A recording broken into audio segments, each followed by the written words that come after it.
उन्हाळ्याच्या सुट्ट्या सुरू झाल्या होत्या आणि आयुष आपल्या आजोबांच्या गावी आला होता. गावाच्या वेशीवर एक खूप जुना आणि अवाढव्य वाडा होता. लोक म्हणायचे की तिथे कोणीतरी राहतं, पण कोणालाच माहीत नव्हतं की ते कोण आहे. आयुषला त्या वाड्याबद्दल नेहमीच कुतूहल वाटायचं. एके दिवशी दुपारी खेळता खेळता आयुषला आजोबांच्या जुन्या लाकडी कपाटात एक मोठी गंजलेली किल्ली सापडली. त्या किल्लीवर वाड्यासारखंच कोरीव काम होतं. आयुषने ठरवलं की आज या किल्लीचं रहस्य शोधायचं. आयुष हळूच वाड्याच्या मुख्य दरवाजापाशी पोहोचला. दरवाजा खूप उंच आणि जड होता. त्याने थरथरत्या हाताने ती किल्ली कुलपात फिरवली.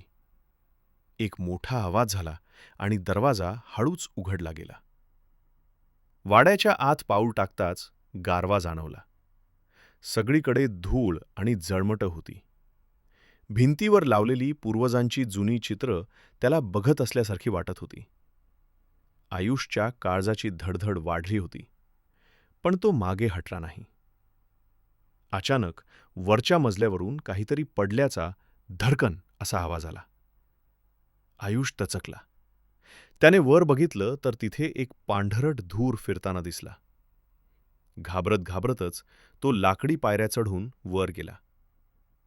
माळ्यावर पोहोचल्यावर आयुषला समोर एक पारदर्शक आकृती दिसली. तो एक छोटा मुलगा होता, जो हवेत तरंगत होता.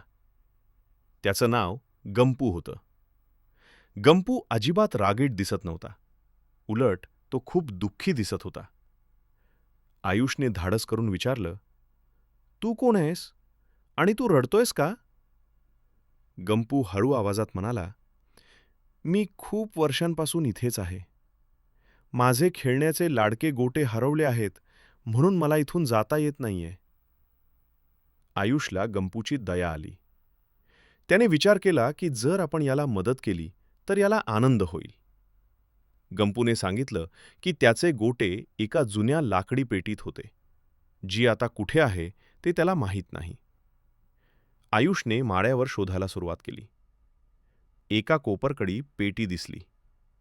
त्याने ती पेटी ओढून बाहेर काढली आणि उघडली.